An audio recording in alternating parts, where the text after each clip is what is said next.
ऐसे गांव में पहुंचे हैं जहां पे चुनावी शोर बिल्कुल नहीं है। वजह यह है कि यहाँ पे सरपंच समेत सारे 15 वार्ड पंच जो है निर्विरोध निर्वाचित कर दिए गए हैं।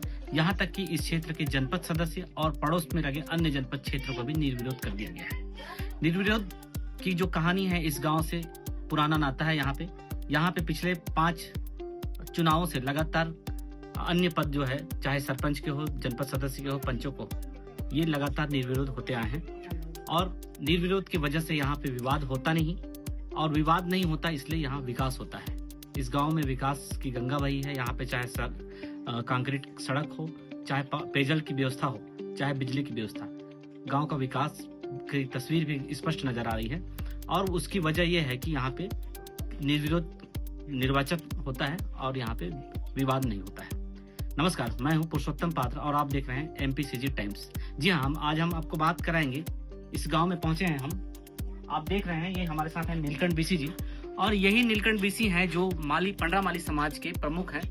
पंडरा माली समाज के प्रमुख होने के साथ साथ इस इलाके भर में इनको लोग मानते भी हैं, जानते भी हैं। कहीं ना कहीं जिस तरह से एक नीलकंठ पक्षी शुभ माना जा सकता है, इस तरह नीलकंठ बीसी भी राजनीति के लिए शुभ शुभ माने जाते हैं। ये जिनके साथ होते हैं उनका काम राजनीति में आगे बढ़ जाता है, क्योंकि ये अपने गांव से ही निर्विरोध की जो ज्योति जो अलग जगह के रखे हुए हैं, ये बताने के लिए पर्याप्त है कि इनकी तूती कैसे बोलती है। आज इन्हीं शख्स से हम बात कराते हैं। नीलकंठ जी, बताएंगे कि निर्विरोध के पीछे क्या लॉजिक है? आप लगातार निर्विरोध कराते हैं, किस लिए कराते हैं?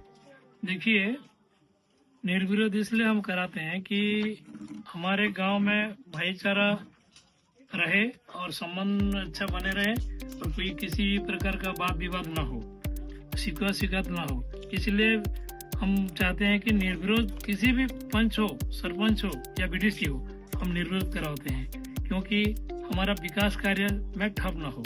इसलिए हम चाह करके जो है हम निर्विरोध कराते हैं। मतलब पंचायत अगर चुनाव होता है तो चुनाव के बाद लगातार चलते रहता है विवाद का सिलसिला? नहीं, वो तो चलते रहता है। जैसे कि एक आदमी, 2 आदमी खड़े रहते हैं तो एक आदमी तो जीतेगा, एक आदमी हार जाएगा। वो हारा हुआ प्रत्याशी वो तो कुछ ना कुछ नौटंकी करते रहेगा ना 5 साल तक, तो उसमें तो विकास कार्य जो ठप हो जाएगा। इसलिए हम उसको सोच करके हमारा 1 वार्ड से 15 वार्ड तक मेंबर को भी हम निर्विरोध कराया।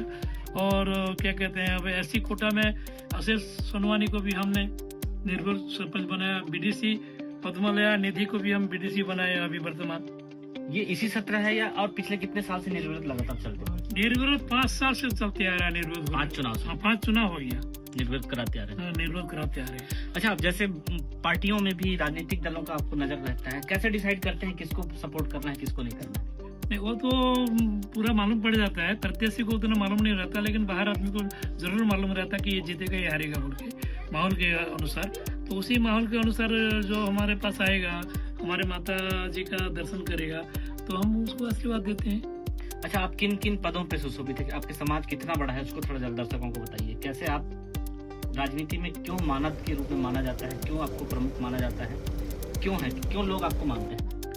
देखिए, हमारा परंपरा जब से हम यहाँ माड़ा गाँव में गाँव बैठाए हमारे पूर्वजों ने, उसी दिन से हम सभापतित्व करते आ रहे हैं और हमको समाज वाले मानते हैं। हमारा 36 वर्ग होता है हमारे समाज का, और हमारे समाज में किसी भी प्रकार का अभी तक वाद विवाद नहीं हुआ है और हमको मानते आ रहे हैं, हम सभापतित्व करते आ रहे हैं। मेरे पिताजी भी सभापति थे, मैं अभी वर्तमान में सभापति हूँ। और समाज को जो है ठीक ढंग से चलाने का जो आदमी को संतुष्टि मिल रहा है, इसी से हमको समाज में रहने का अवसर मिला है और हम सभापतित्व करते आ रहे हैं। ये थे नीलकंठ बीसी, बता रहे हैं कि किस तरह से एक सामाजिक संरचना को, एक समाज के लोगों को विकास के रास्ते दिखाने के लिए, उन्हें शिक्षा की मूल धारा पे जोड़ने के लिए किस तरह से ये सामाजिक नियम को परिपालन करने के लिए सभापति का दायित्व निभा रहे थे। लेकिन इस बीच वो राजनीति में भी काफी अच्छा दखल रखने लगे हैं, क्योंकि लोग इनके विचारधारा, इनके बताए गए रास्ते पे चलने के लिए तैयार हो जाते हैं। इसलिए ये आज तक जो है सफल होते हुए आए हैं, और सफलता के पीछे राज इनके सामाजिक एकता की बहुत बड़ी बात है, क्योंकि एक सामाजिक एकता में ये समाज के एक मुख्य पद पे हैं और समाज के लोग इनको लगातार मानते आ रहे हैं। नमस्कार।